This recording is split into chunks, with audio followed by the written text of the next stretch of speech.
Hi there, and welcome to this episode of Scott's Thoughts. Today I wanted to talk a little bit about communications, about how you communicate with your people, because how you communicated with them before COVID and how you communicated with them while everybody was working at home during the world's biggest remote working experiment isn't necessarily an indicator of what you're going to have to do in future to maintain a connection with your people when maybe they are working all over the place in different countries, away from offices, and most importantly, away from each other.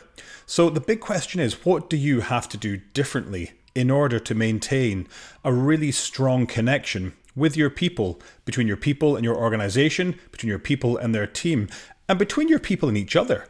Because it's really important for levels of engagement, for motivation, for productivity, that we feel part of something bigger than self.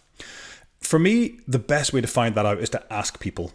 When you look at some of the work that was done by Engage for Success back in 2011, one of their 4 cornerstones of really strong engagement was employee voice, listening to people.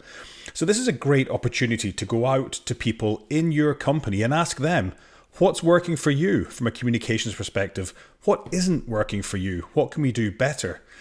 And for me, that's best done from 3 different perspectives. I think, first of all, from a company perspective, the really high level 33,000 foot view. How well are we doing as an organization in how we communicate with you? Do you understand the strategy and the objectives? Do you understand where we're going? Do you understand our values and how they're applied? Do you trust the information you receive from senior leaders? Do we give those messages out in a tone and a way that's clear and transparent and really easy to understand? Do we use employee and customer stories enough to really bring to life what it is we do in a very, very human way that connects? And what more can we do to really, really make that special for you, our employees? I think the second piece then is our direct teams. And I've said 100 or 1,000 times before that team leaders and teams are the most important places to get communications right. Because at the end of the day, a team leader is the person who knows their team the best, who can take corporate information, which is sometimes a little hard for maybe people on teams to understand. They can take that, they can translate it, and they can contextualize it for their teams in a way that nobody else can, because they know their teams the best.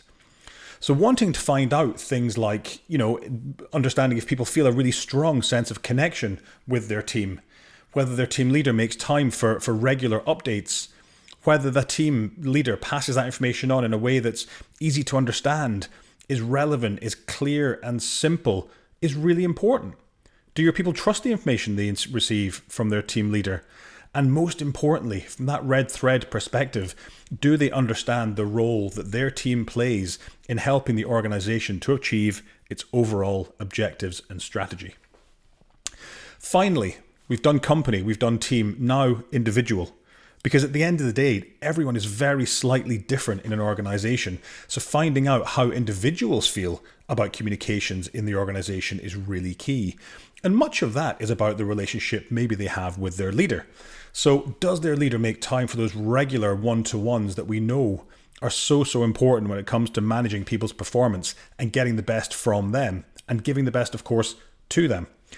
Does that people leader make time for those informal little calls, picking up the phone? Hi, how are you? I hope you're well. Does that happen? And when it does happen, does my team leader communicate openly and honestly with me? They're all really, really important things to think about on top of that whole, again, from a personal perspective, that idea of red thread. Do I understand what's expected of me at work and how, importantly, that translates into me doing something which helps the overall organization to achieve its goals and ambitions? So they're the 3 areas: going out, asking for feedback from the organization, from a company perspective, from a team perspective, and an individual perspective. And if it was me, I'd be doing that now. Going out and finding out what people want as you move forward, because it's going to be a very, very different world, or it's likely to be a very, very different world than it was pre-pandemic, than it was during the pandemic, than it is going to be post-pandemic. So finding out what people want, how they want to maintain connected, and what you can do to maintain that is going to be absolutely critical to ongoing success. Thanks a million. Take care.